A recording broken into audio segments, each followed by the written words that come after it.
Finally, we are going to discuss the physical aspect of addiction. And we're not talking about tolerance, where you need more of the substance to get the same effect, or the actual withdrawal from the substance for those substances that have a physical dependence, like opiates. We're not talking about that. So you certainly have a medical procedure called detoxification, right? So we're not talking the physical aspect as that. Once detox is over, doctors are basically out of the picture, except for other mental health conditions or medication management, right? There's certainly psychiatric aspects that can be monitored. But the primary treatment is of a spiritual personality change at that time.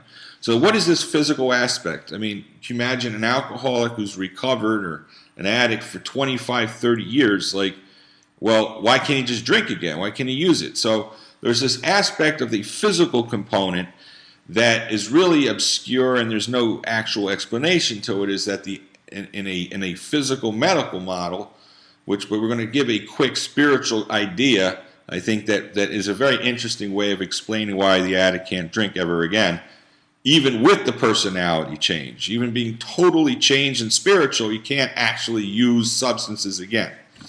So the physical compulsion certainly occurs. Once the substance is ingested in whatever form, there's a compulsion, a craving to continue.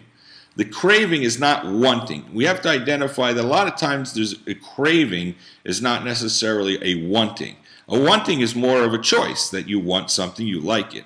A craving may have nothing to do with what you want, right? So there is a physical craving when the substance is ingested in any form.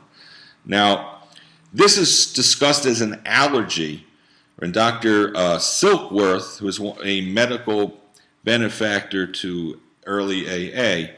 However, not that it's a major issue, but it happens to be in a modern thought. An allergy doesn't really explain it either, because an allergy means that the body is rejecting the allergen. So I've never heard of someone allergic to pollen that says, I just need pollen. Like, let me inhale some pollen. I just love pollen. I'm craving pollen because I'm allergic to pollen, right?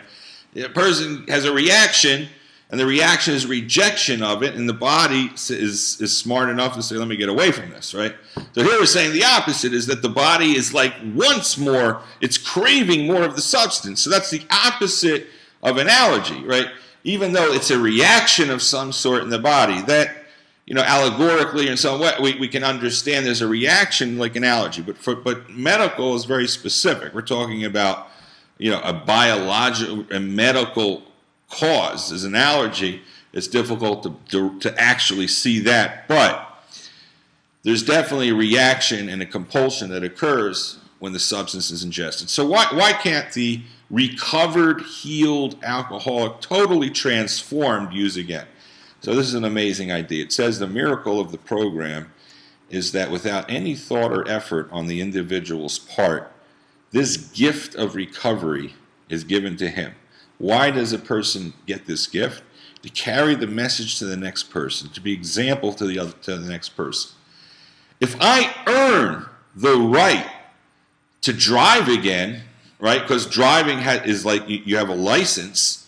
Well, then if I behave in a certain way responsibly, then maybe I can get that right back. In some level that we earn the right back. Now, if recovery is a gift, it's a miracle above nature, it's a gift, I didn't earn it. I don't take the credit for it. It's not like I did it.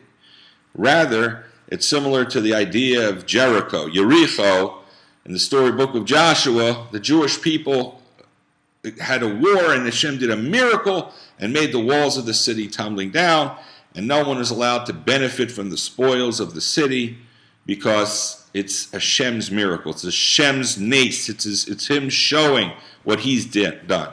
This is true for the addict, for the alcoholic. The miracle of being recovered from the illness is Hashem's war. That's what Hashem did. The Almighty's miracle. I did not earn it. In other words, the addict saying I didn't earn it. I'm thankful to Hashem, right? So I never got my rights to drink back. the rights to drink aren't there. You don't. It's permanently revoked. It's like something that was abused in the past. We lost the privilege, right? Losing the privilege permanently. Now, why is that? Not just because it wasn't re-earned, rather it was given as a gift, but who's going to help the new people? Who's going to go out and help others, right? The alcoholic has to continue to spread the message of what Hashem has done. So there has to be this idea of continually carrying the message.